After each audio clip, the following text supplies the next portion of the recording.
Very good morning to all of you. कैसे हैं बच्चे? आई होप आप लोग बहुत अच्छे होंगे और आप लोगों का पढ़ाई बढ़िया चल रहा होगा। तो जैसे कि बहुत सारे बच्चों का रिकमेंडेशन था कि सर मैनेजमेंट प्रिंसिपल्स और एप्लीकेशंस के ऊपर भी वीडियोस बनाए। बहुत बच्चे परेशान थे, बहुत सारा ग्रुप्स है हमारे, उन ग्रुप्स के बच्चे परेशान थे कि सर इस पे बनाओ।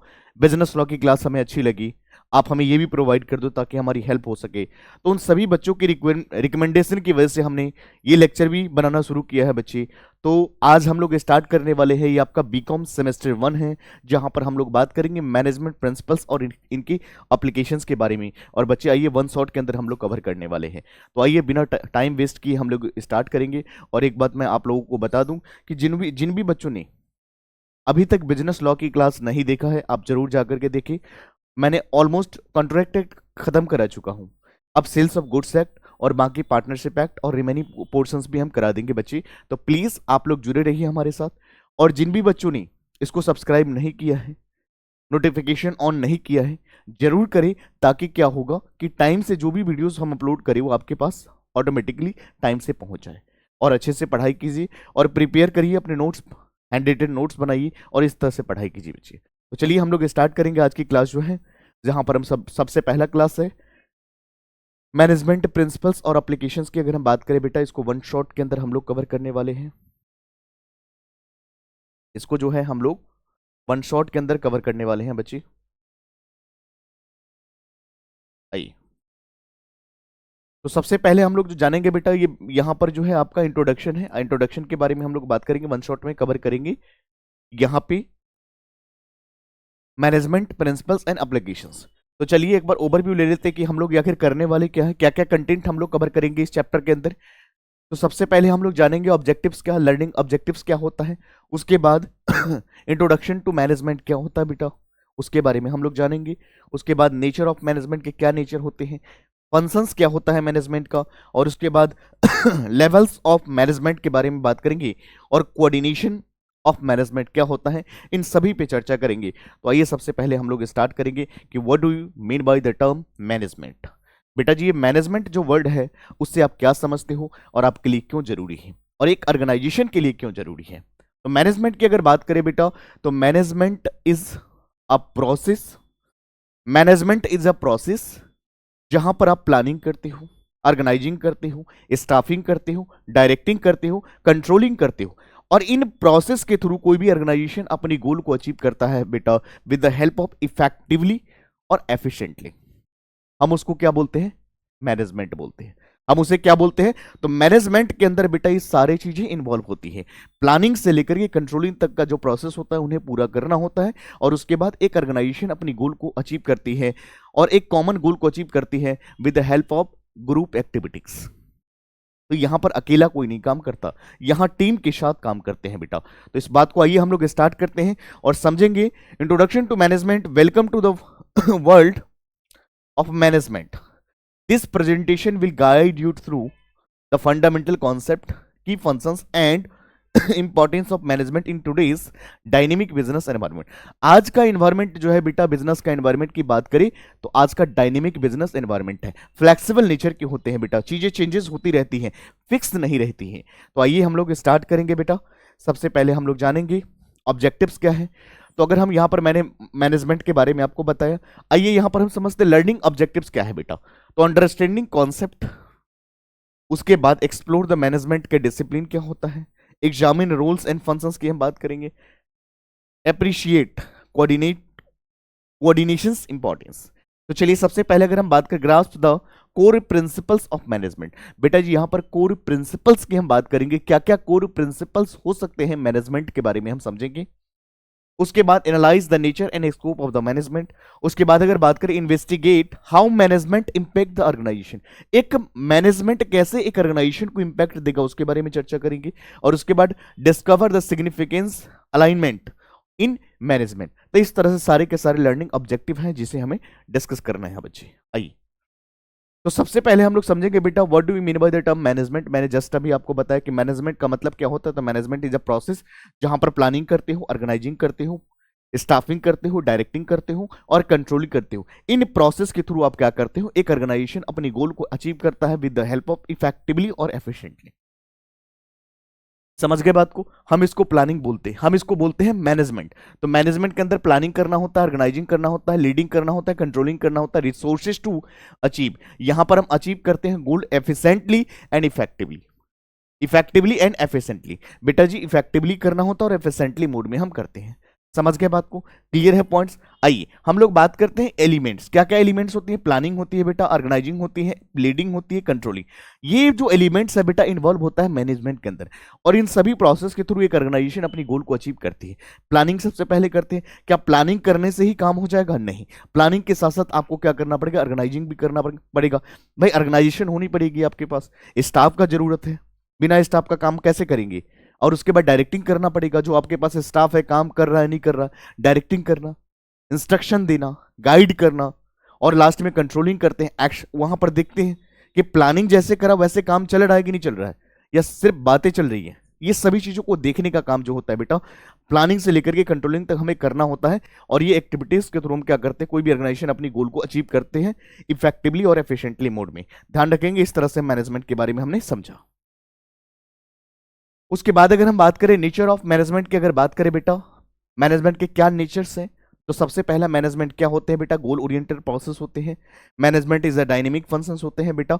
Management is a universal activities, और management is a group of activities. सबसे पहले हम समझेंगे management is a goal oriented process. क्या मतलब होता है? तो मैनेजमेंट फोकस करता है अचीव करने में स्पेसिफिक ऑब्जेक्टिव्स। तो management is a goal oriented का मतलब क्या होता है? Management is a goal oriented का मतलब होता है मैनेजमेंट फोकस करती है achieving specific objectives. This is called goal management. Universal की अगर बात करें बेटा, तो मैनेजमेंट के प्रिंसिपल जो होते हैं यूनिवर्सल अप्लीकेबल होते हैं, हर ऑर्गेनाइजेशन के लिए अप्लीकेबल होते हैं, हर जगह पर अप्लाई करा जाता है। तो अप्लीकेबल अक्रॉस ऑल ऑर्गेनाइजेशन, चाहे वो लार्ज है चाहे स्मॉल है। तो यहां पर इसके प्रिंसिपल्स यूनिवर्सल नेचर के होते हैं, ये हर जगह पर अप्लाई होता है, चाहे लार्ज ऑर्गेनाइजेशन हो, चाहे स्मॉल हो, चाहे प्रॉफिट मेकिंग हो, चाहे नॉन प्रॉफिट। इनकी प्रिंसिपल्स को अप्लाई किया जाता है कोई भी ऑर्गेनाइजेशन को अचीव करने में। डायनेमिक नेचर के होते हैं, adopt to change in environment, समय के हिसाब से, चेंजेस के हिसाब से हम इसको फिट करते हैं बेटा। तो मैनेजमेंट जरूरी होता है। और उसके बाद management is an group of activities. बेटा जी ग्रुप ऑफ एक्टिविटीज की अगर हम बात करें, तो यहां पर टीम वर्क काम की जाती है। यहां पर आई वर्ड नहीं होता, मैं में नहीं होता है, यहां पर हम होते हैं। हम सभी मिलकर के काम करते हैं, हम एकजुट होकर के काम करते हैं, हम टीम के साथ काम करते हैं। तो ये डेडिकेशन यहां पर दिखती है बेटा मैनेजमेंट के अंदर। आई बात समझ में? क्लियर है? पॉइंट्स समझ में आ गया? तो यहां पर नेचर ऑफ मैनेजमेंट की बात करें तो management is a goal oriented process, management is a universal, management is a dynamic nature, management is a group and activities. तो इस तरह से मैंने आपको बताया। आया बात समझ में? चलिए हम लोग आगे बढ़ेंगे। उसके बाद हम बात करते हैं मैनेजमेंट एज अ प्रोफेशन। बेटा जी जब भी management as a profession, management as a science और मैनेजमेंट एज एन आर्ट, जब भी प्रोफेशन की बात करी जाती है बेटा, तो यहां पर स्पेशलाइज्ड नॉलेज का होना जरूरी होता है, यहां पर एक्सपर्टाइज का होना जरूरी होता है, यहां पर आपके अंदर क्या होना चाहिए? डिग्री होना चाहिए, आपके अंदर स्पेशलाइजेशन होना चाहिए। अगर एग्जाम्पल की बात करें बेटा, तो like chartered accountant, lawyer, doctors, ये सारे प्रोफेशनल्स होते हैं बेटा, क्योंकि इनके पास डिग्री होती है, इनके पास स्पेशलाइजेशन होती है, इनके पास एक टाइम का सर्टिफिकेट होता है। आया बात समझ में? तो मैनेजमेंट एज अ प्रोफेशन की बात करें बेटा, तो सबसे पहले तो स्पेशलाइज्ड नॉलेज का होना जरूरी है बेटा। तो यहां पर रिक्वायर्ड एक्सपर्टाइज एंड स्किल्स का होना बेहद इंपॉर्टेंट है। उसके बाद अगर बात करें फॉर्मल ट्रेनिंग की बात करें बेटा, तो एजुकेशन इन मैनेजमेंट प्रिंसिपल्स। बेटा जी यहां पर ट्रेनिंग लेना इंपॉर्टेंट होता है, यहां पर एजुकेशन लेना जरूरी होता है, यहां पर ये सारी चीजें आपको प्रोसेस के थ्रू पूरा करना पड़ता है। फॉर्म सर्विस मोटिव होता है बेटा, यहां पर जो लोग होते हैं लाइक सीए, सीएस, यहां पर लॉयर हो गए, यहां पर डॉक्टर्स हो गए, तो वो लोग सर्विस बेचते हैं बेटा, कोई प्रोडक्ट नहीं बेचते हैं, वो अपने नॉलेज के बेसिस पे सर्विस देते हैं, क्लाइंट से डील करते हैं, सर्विसेज प्रोवाइड करते हैं। समझ गए बात को? तो यहां पर स्पेशलाइज्ड पर्सन का काम क्या होता है? सर्विस देना, सर्विस का मोटिव होता है बेटा, प्रोडक्ट नहीं बेचते। कोड ऑफ कंडक्ट का होना बहुत जरूरी होता है। अगर सीए है तो सीए इंस्टीट्यूट अगर बात करें, ICI institute of chartered accountant of India के थ्रू उनके पास सर्टिफिकेट होनी चाहिए। अगर वो लॉयर है तो बार काउंसिल ऑफ इंडिया कि वहां पे अगर हम बात करें उनकी डिग्री होना जरूरी है। ऐसे आप नहीं कह सकते you are a professional person. Professional होने के लिए आपके पास स्पेशलाइजेशन होनी पड़ेगी, डिग्री होना पड़ेगा, तभी आप कहलाएंगे प्रोफेशनल। आया बात समझ में? बेटा यहां पर स्पेशलाइज नॉलेज की जरूरत होता है, यहां पर स्पेशलाइज यहां पर नॉलेज और स्किल्स की जरूरत होता है बेटा, तो ये सारी चीजें फॉर्मल तरीके से करी जाती है। This is called profession. तो management as a profession. I hope आपको समझ में आ गया होगा बच्चे। चलिए अब हम लोग आगे बढ़ेंगे, उसके बाद बात करते हैं मैनेजमेंट के क्या क्या फंक्शंस होते हैं। मैंने अभी जस्ट बताया बेटा कि मैनेजमेंट एज अ प्रोफेशन। जब मैंने बताया मैनेजमेंट एज अ प्रोफेशन आपको समझ में आ गया। अब हम बता रहे मैनेजमेंट एज अ साइंस। तो मैनेजमेंट एज अ साइंस की जब बात करें बेटा, तो यहां पर यूनिवर्सल नेचर के होते हैं। Management are based on rules and regulations. यहां पर हम बात करते हैं बेटा फैक्ट के ऊपर, जो कॉज एंड इफेक्ट के ऊपर बेस्ड होते हैं। तो यहां पर साइंस की बात करते हैं। और जब भी मैनेजमेंट एज एन आर्ट की बात करें बेटा, तो क्रिएटिविटी की बात करते हैं, कला की बात करते हैं, पेंटिंग की बात करते हैं। तो ये सारे के सारे क्या है, मैनेजमेंट एज एन आर्ट, जहां पर आप अपनी कला को दिखाते हैं, रिप्रेजेंट करते हैं। But management as a profession में क्या होता है, स्पेशलाइजेशन होना चाहिए। मैनेजमेंट एज अ साइंस में क्या होता है, इट इज बेस्ड ऑन, ये यूनिवर्सल नेचर के होते हैं, ये हर जगह पर सेम अप्लाई होता है। ये कॉज एंड इफेक्ट के ऊपर बेस्ड होते हैं, ये फैक्ट के ऊपर बेस्ड होते हैं। समझ गए बात को? तो ये हम साइंस के ऊपर बेस्ड बात करें। उसके बाद क्या क्या फंक्शंस है बेटा मैनेजमेंट का। भाई मैनेजमेंट क्या काम करता है, क्योंकि मैनेजमेंट इंटेंजिबल नेचर का होता है, हम उसको देख तो नहीं सकते, सीन नहीं कर सकते, ओनली फील कर सकते हैं। तो सबसे पहले हम देखते हैं प्लानिंग करते हैं बेटा, बिल्कुल बेहद इंपॉर्टेंट है। बिना प्लानिंग का ऑर्गेनाइजेशन काम कर ही नहीं सकती है, प्लानिंग के अकॉर्डिंग ही काम करेगी। पूरे साल का टारगेट को डिसाइड करते हैं, उसके बाद ऑर्गेनाइजिंग करते हैं, ऑर्गेनाइजेशन को बनाते हैं, ऑर्गेनाइजेशन में काम करने वाले लोग, लीडिंग करना और कंट्रोलिंग करना। तो बेटा इन प्रोसेस के थ्रू ये सारे के सारे फंक्शंस है मैनेजमेंट का। आया बात समझ में, क्लियर है पॉइंट्स? चलिए अब हम लोग बात करेंगे बेटा क्या लेवल्स है मैनेजमेंट का। सबसे पहले अगर हम बात करें लेवल्स, तो there are 3 levels of management. Top level क्या होता है, मिडिल लेवल मैनेजमेंट क्या होता है बेटा, लोअर लेवल मैनेजमेंट क्या होता है। बेटा अभी मैंने आपको जस्ट बताया मैनेजमेंट की अगर हम बात करें फंक्शंस ऑफ मैनेजमेंट, जहां पर मैंने planning, organising, staffing, directing, controlling. बेटा जी सभी का सेपरेट टॉपिक है, हम सभी के बारे में डिस्कस करेंगे, तो घबराइएगा नहीं। मैंने अगर हिंट्स दे दिया, मैनेजमेंट बहुत बड़ा चीज है बेटा, मैनेजमेंट प्रिंसिपल्स बहुत बड़ा चीज है और very very important interesting topic है, बहुत इंटरेस्टिंग है, अच्छा लगेगा पढ़ करके, मजा आएगा बेटा। आराम से लेक्चर सुन करके जाओगे एग्जाम देने तो भी दे सकते हो, कोई दिक्कत नहीं, पढ़ाई करो अच्छे से। तो यहां पर अगर हम बात करें तो मैनेजमेंट के कितने लेवल्स होते हैं बेटा, टॉप लेवल मैनेजमेंट होता है, मिडिल लेवल मैनेजमेंट होता है और एक होता है बेटा लोअर लेवल। आई बात समझ में?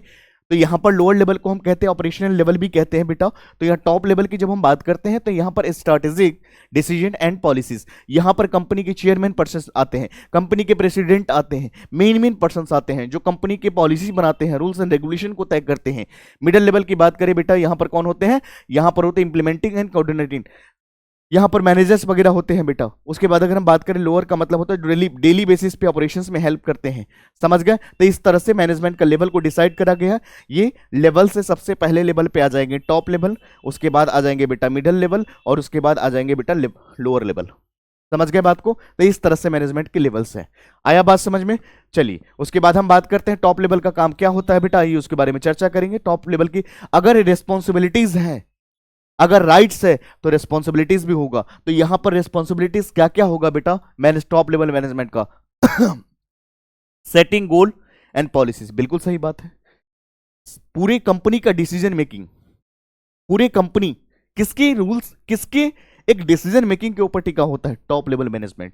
टॉप लेवल जो डिसीजन मेकिंग बनाते हैं उसी के अकॉर्डिंग सब लोग चलते हैं उनके साथ साथ। बात समझ गए? तो यहां पर अगर बात करें setting goals and policies, second strategic decision making करी जाती है बेटा, और उसके बाद इंश्योर किया जाता है ग्रोथ एंड सस्टेनेबिलिटी। तो ये सारे के सारे एक रिस्पॉन्सिबिलिटीज है टॉप लेवल मैनेजमेंट का। आइए एग्जांपल, कंपनी के सीईओज हो गया, डायरेक्टर्स हो गया, प्लानिंग कर रहे हैं एक्सपेंशन स्ट्रैटेजीज। तो these are the examples of top level management. I hope आपको ये बातें समझ में आ गई होगी। तो टॉप लेवल मैनेजमेंट की जब हम बात करते हैं बेटा, तो इसकी रिस्पॉन्सिबिलिटी होती है कि सेटिंग ऑब्जेक्टिव गोल को डिसाइड करना होता है, पॉलिसीज बनानी होती है, स्ट्रैटेजीज डिसीजन मेकिंग करनी होती है और साथ में इंश्योर कराना होता है growth and sustainability. I hope आपको ये पॉइंट्स क्लियर हो गया होगा। एग्जाम्पल के रूप में अगर बात करें, कंपनीज के सीईओज हो गए, यहां पर डायरेक्टर पर्सन हो गए, प्लानिंग कर रहे हैं एक्सपेंशन ऑफ दी स्ट्रैटेजीज। उसके बाद मिडिल लेवल ऑफ मैनेजमेंट की बात करें बेटा, तो क्या रिस्पॉन्सिबिलिटीज होगा, तो सबसे पहले हम चर्चा करेंगे यहां पर इंप्लीमेंट, जो भैया टॉप लेवल ने बना दिया है, जो रूल बना दिया है उसको फॉलो करना पड़ेगा। टॉप लेवल ने जो काम दे दिया उसको पूरा कौन करता है बेटा, middle level and lower level. उसके बाद कोऑर्डिनेटिंग बिटवीन द लेवल्स, ये लेवल्स के बीच में कोऑर्डिनेटिंग करने का काम कौन करता है बेटा, तो मिडिल लेवल करता है। मोटिवेटिंग एम्प्लॉइज, बिल्कुल सही बात है। अरे भैया बॉस का आदेश है, बॉस का ऑर्डर है, हमें करना है, हम छोड़ नहीं सकते। तो यहां पर अपने एम्प्लॉयज को मोटिवेट करते हैं कि देखो भाई करना पड़ेगा, सर का ऑर्डर है, नहीं करेंगे तो काम हो जाएगा खराब। तो यहां पर लेवल्स के बीच में कोऑर्डिनेटिंग करने का काम करते हैं, मोटिवेटिंग करते हैं बेटा। और एग्जांपल्स की अगर हम बात करें तो department managers translate strategies into action. तो ये लोग सिंपल तरीके से अपने एम्प्लॉयज को कोऑर्डिनेट करते हैं ताकि एम्प्लॉयज अच्छे से काम करें, उन सभी के लिए रिस्पॉन्सिबल। क्योंकि एक एम्प्लॉयज को अगर प्रॉब्लम आएगा तो एम्प्लॉयज डायरेक्टली टॉप लेवल के पास नहीं जाएगा, वो मिडल पे ही जाएगा, इनसे ही कोऑर्डिनेट करेगा। तो इनका एम्प्लॉयज के साथ बहुत ज्यादा कोऑर्डिनेशन होता है। तो ये बहुत बेहतर तरीके से उनको अपने वर्ड में समझाते हैं ताकि काम अच्छा तरीके से हो सके। आइए बेटा, उसके बाद हम अगर बात करें कोऑर्डिनेशन, तो इस coordination is the essence of management. बेटा जी कोऑर्डिनेशन बहुत ही जरूरी होता है। कोई भी ऑर्गेनाइजेशन को अच्छे तरीके से चलाने के लिए कोऑर्डिनेशन की जरूरत होता है बेटा। कोऑर्डिनेशन करना होता है, कोऑपरेट करना होता है, मैनेज करना होता है। एक ऑर्गेनाइज कहते हैं ना, 4 बर्तन अगर एक जगह पर होगा ना तो थोड़ा बहुत हो जाता है बेटा। तो एक ऑर्गेनाइजेशन में 10 लोग अगर होंगे, 50 लोग, 100 लोग होंगे तो वहां पर थोड़ा बहुत मतभेद हो जाते हैं। तो कोऑर्डिनेट करना होता है बेटा, कोऑपरेट करना होता है, सभी को लेकर के चलना होता है। वहां पर सेपरेट नहीं होना होता है, इंडिविजुअलाइजेशन नहीं होना होता, वहां पर सभी के साथ काम करना होता है। तो coordination is the essence of management बेटा। आई होप आपको समझ में आ गया होगा। तो यहां पर बेटा हम बात करते हैं coordination is the essence of management का मतलब हार्मोनी होना चाहिए, एफिशिएंसी होना चाहिए और टीम वर्क होना चाहिए। ये विचार आपकी, ये विचारधाराएं अगर आपके माइंड में है तो आप अच्छे तरीके से काम कर सकते हो। तो हार्मोनी की बात करें, अलाइनमेंट बिटवीन द डिपार्टमेंट्स। बेटा जी डिपार्टमेंट के साथ इनका अलाइनमेंट होती है, टच होती है, कनेक्टिविटी होती है। एफिशिएंसी की बात करें बेटा तो ये रिड्यूस करते हैं कन्फ्लिक्ट एंड ओवरलैप। तो यहां पर जो कन्फ्लिक्ट है, जो भी बाधाएं हैं, जो भी परेशानी है, उनको कम करने का काम करते हैं। और टीम वर्क का इनका क्या होता है, एस्पेक्ट होता है इनका। अगर एम क्या होता है, enhance the productivity and collaboration. तो इन चीजों पर ज्यादा फोकस करते हैं बेटा। तो these are effective to manage coordination. समझ में आ गया बेटा। चलिए उसके बाद अगर आज की क्लास को अगर हम रिकैप करें बेटा तो हम लोगों ने क्या समझा। सबसे पहले लर्निंग ऑब्जेक्टिव्स के बारे में हमने समझा, जहां पर की goals and outcomes of the management study के बारे में हमने करा। उसके बाद introduction, definition and core concept of management. Definition की हमने बात करा, कोर कॉन्सेप्ट की बात करा, प्रिंसिपल्स मैनेजमेंट का। Characteristics of management as a discipline की हमने बात करा। मैनेजमेंट एज अ प्रोफेशन क्या होता है हमने बात करी। यहां पर प्रोफेशन होने के लिए management as a professional activities, बिल्कुल सही बात है। फिर हमने मैनेजमेंट के फंक्शंस के ऊपर चर्चा करा। प्लानिंग क्या होता है, ऑर्गेनाइजिंग क्या होता है, लीडिंग, कंट्रोलिंग। ये सारे के सारे बेटा आने वाले रिमेनिंग टॉपिक्स के अंदर भी हम लोग कवर करेंगे, डिटेल्स में पढ़ेंगे कि प्लानिंग क्या है, प्लानिंग क्या होता है, प्लानिंग का फीचर्स क्या होता है, प्लानिंग का नेचर्स क्या होता है। इन सभी चीजों के बारे में डिटेल्स में हम बात करेंगे। टाइप्स ऑफ प्लान क्या होता है, ये सभी पे हम बात करेंगे। ऑर्गेनाइजिंग क्या होता है, ऑर्गेनाइजिंग की क्या इंपॉर्टेंस है, क्या इसेंशियल एलिमेंट्स है, सभी पर चर्चा करेंगे। बात ऑर्गेनाइजेशनल स्ट्रक्चर कितने टाइप्स के होते हैं, सभी पे बात करेंगे बेटा। टॉप लेवल मैनेजमेंट क्या होता है, लोअर लेवल क्या होता है, एंड ऑपरेशनल लेवल क्या होता है, मिडल मिडल लेवल क्या होता है, सभी के बारे में डिस्कस करें। Importance, significance of management in achieving goal. क्या मैनेजमेंट का एक रोल होगा, सिग्निफिकेंट रोल होगा एक ऑर्गेनाइजेशन का गोल को अचीव करने में, इसके बारे में चर्चा करा। फिर हमने बात करा coordination is the essence of management, जहां पर integration of the efforts across the level. तो यहां पर सभी लेवल के साथ हमने काम करा। इस तरह से मैंने आज की क्लास को वाइंड अप यहीं पे करा बेटा। बाकी हम लोग मिलते हैं अगले लेक्चर में नए उत्साह के साथ, नए उमंग के साथ, नए चैप्टर के साथ। यहां तक आप पढ़ाई कीजिए और अगर आपको ये लेक्चर फायदेमंद अगर आपके लिए है तो इसको जितना ज्यादा हो सकता है शेयर जरूर करें, क्योंकि मेरा एक ही मोटो है, education is the sharing of knowledge. जिस तरह से मैं शेयर कर रहा हूं, आप लोग बस अपना प्यार दिखाएं और आप लोग का एक शेयर करने की वजह से हो सकता है ऐसे भी बच्चे होंगे जिन तक ये चीजें नहीं पहुंच पा रही हैं, उनका हेल्प हो जाएगा। जहां मैं बेटा ऑफलाइन क्लासेस कराता हूं, वहां पर कल एक ऐसा बच्चा से भी मेरा मुलाकात हुआ जो 2 साल से कोचिंग खोज रहा था, इंडस्ट्रियल लॉ और उसके बाद प्रिंसिपल ऑफ मार्केटिंग, बट उसको मिला नहीं, बहुत परेशान थे और उनको हमने कल हेल्प करा। तो बात को समझिए। तो आप जितना शेयर करेंगे, जितना लोगों को बताएंगे, हो सकता है उनका आपके शेयर करने की वजह से उसका फ्यूचर्स सिक्योर हो जाए। तो दुआएं ही देंगे, हर जगह पैसा काम नहीं आता, दुआएं भी काम आती है बेटा। समझ गए बात को। तो इस तरह से हम लोग पढ़ाई करेंगे और बाकी हम लोग मिलते हैं अगली क्लास में। Thank you so much, take care, bye bye. अगर पीपीटी चाहिए तो टेलीग्राम में जाइए, वहां से आपको मिल जाएगा। Thank you so much.